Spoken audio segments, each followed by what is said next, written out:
Hey guys, so in the previous video we have covered prepaid expense and accrued expense.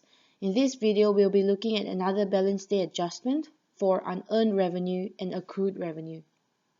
So these are the different types of balance day adjustments, and here we are covering unearned revenue and accrued revenue in this video.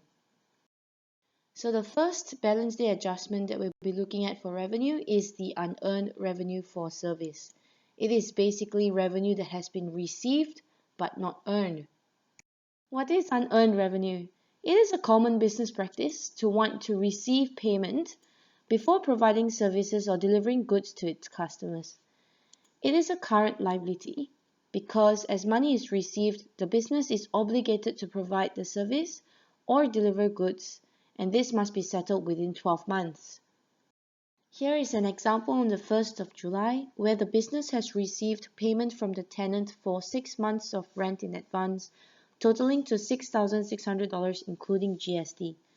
On the 1st of July, we have to record the total amount received in the bank, and that was $6,600 that is debited to the bank account.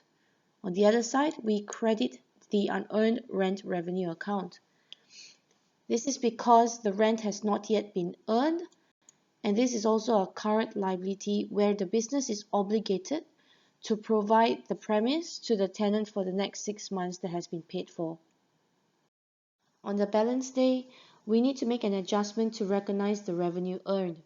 Here in this example, our balance day is on the 31st of July. Therefore, we need to recognize the rent revenue earned for 1 month. We also need to recognize the GST received when the rent is earned. So here in our general journals, we start off by crediting $1,000 to the rent revenue account for the amount that has been earned. We also credit the GST clearing account for $100, which is the GST received on the rent revenue earned. On the other hand, we debit the unearned rent revenue account for $1,100. In other words, this is also a reduction of the current liability. If we think about it, instead of 6 months, the business now has an obligation to provide the premise to the tenant for another 5 months. Here is another example of unearned revenue where the business receives a sale deposit. It is basically revenue received but not earned. Let's assume our business sells fancy pairs of sports shoes. On 25th of June, the customer has paid a deposit of $100 for a pair of shoes. On the 5th of July, the shoes are delivered, customer is invoiced, and full payment was received. We are also told that the cost price was $140. It is a current liability to the business because as the shoes have not yet been delivered, the $100 deposit has not been earned. The business is still obligated to provide the customer with the product within 12 months. On 25th of June, we need to record the $100 deposit received from the customer. So in our bank account, we debit $100 that was received, and we credit the unearned sales revenue account because we are recognizing the current liability to the business. In other words, the business now has an obligation to deliver the shoes to the customer within 12 months. On the 5th of July, the shoes are delivered, the customer invoiced, and full payment was received. We know that the selling price was $280 plus GST, and the cost price was $140. We start off by crediting the sales account for the amount of $280. This is the total sales revenue that has been earned from selling this pair of shoes. We also recognize the GST on the sale, which was $28 that is credited to the GST clearing account. Because the customer had already previously paid the $100 deposit, we therefore debit the unearned sales revenue account for the amount of $100. We can also see this as a reduction in the current liabilities. If you think about it, once this sale has been finalized and the shoes have been delivered, the business no longer has an obligation to provide any further goods or services to the customer. The balance of payment of $208 would have been received in the bank account. This amount has been calculated after deducting the $100 deposit that was already previously paid by the customer. Because the sale has been finalized on the 5th of July, we also need to recognize the cost of sales. Therefore, we debit the cost of sales account for the amount of $140 and we credit the inventory account for $140. Please note that in this entry, we are recognizing the GST when the revenue has been earned when the sale is finalized. Accrued revenue is another balance day adjustment to the revenue.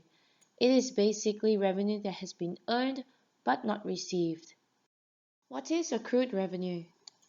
It's a little bit like this picture here that we see, where the business goes mine, because it is recognizing the revenue that has been earned, although the payment has not been received. It is therefore a current asset to the business, because although the payment has not been received, the business has already earned revenue by providing a service or selling goods. At some point in the future, we can expect a receipt of payment for the service already provided or goods already sold. Let us have a look at this example here. On 31st of October, $50,000 was deposited into a term deposit account for a fixed term of 2 years. The interest rate is 6% per annum. So we start off by drawing a timeline to see the interest revenue that we expect to earn in the next 12 months. Here we can see that the interest works out to be $250 per month.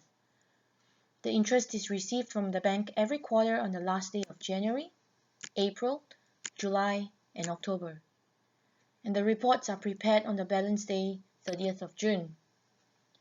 In this timeline here, we can see for the year ended 30th of June, the interest earned would be calculated for the 8 months, which gives us a total of $2,000 of interest revenue earned in the year ended 30th of June. Here, let us have a look at the balance day adjustments for the revenue earned as at 30th of June. In this timeline here, we can see that the latest recording of interest would have been on the 30th of April, which is when we last received the interest from the bank. At this point, the total interest earned recorded would have been $250 by the 6 months, which gives us a total of $1,500 of interest. As at 30th of June, we will need to record the accrued interest revenue for the month of May and June, because at this point, we have only accrued 2 months of interest before our next lot of payment, which would have been on the 31st of July in the next period. So on our balance day 30th of June, we need to record the interest revenue accrued by crediting the interest revenue account for 2 months of interest, which totals to $500, and we record the accrued interest revenue by debiting the account for $500. This is a current asset to the business because we know and we can expect a receipt of interest from the bank at some point in the future, and in this case it would be the 31st of July. Now let us look at the recording of revenue received in the subsequent period. In this example here, we are recording the receipt of interest revenue on the 31st of July. In our timeline, we can see that we now have earned the interest for the month of July. So the interest revenue that we receive on the 31st will therefore relate to 2 months of interest revenue that has been accrued in the prior period. And it also includes the 1 month of interest revenue earned in the month of July. So in our general journals, we firstly recognize the interest revenue earned in the current period, which relates to the month of July, and the amount would be $250. Then we credit the accrued interest revenue for the amount of $500, which relates to the 2 months of interest revenue that has already been accrued in the prior period. In total, in our bank account, we would have received $750, which is therefore debited to the bank account. Please note that the example given for accrued revenue relates to interest revenue where there is no GST. If accrued revenue has GST involved, we will therefore recognize the GST when the revenue is received. Alright, so in summary, let us have a look at the visual comparison between unearned and accrued revenue. Let us assume we are a business that rents out properties to earn rent revenue totaling to $1,000 plus GST per month. For unearned rent revenue, we can see that we are receiving an upfront payment from our tenant for 6 months of rent in advance. So on the 1st of July, we are receiving the total amount of $6,600 including GST in our bank account. As the months go by, we are providing the premise to our tenant and therefore earning the rent revenue. In comparison, we look at the accrued rent revenue, where we are earning the rent as the months go by, but because we have not yet received any payment from the tenant, we are therefore accruing the rent revenue, and in this case we are accruing the rent revenue for 6 months, after which at the end of the 6th month we are giving an invoice to our tenant for the 6 months of rent that has been accrued, and at this point our tenant makes a payment to us and therefore increasing our bank amount by the amount of $6,600 including GST. Once we understand what is unearned and accrued revenue, we can then report them accordingly in the balance sheet. Unearned revenue is revenue that has been received but not earned. Therefore, we expect an outflow of economic resources in less than 12 months. Therefore, we report this as a current liability to the business. On the other hand, accrued revenue is revenue that has been earned but not received. Therefore, we expect an inflow of economic benefits in less than 12 months. We report this as current asset in our balance sheet. The end. Thank you for watching.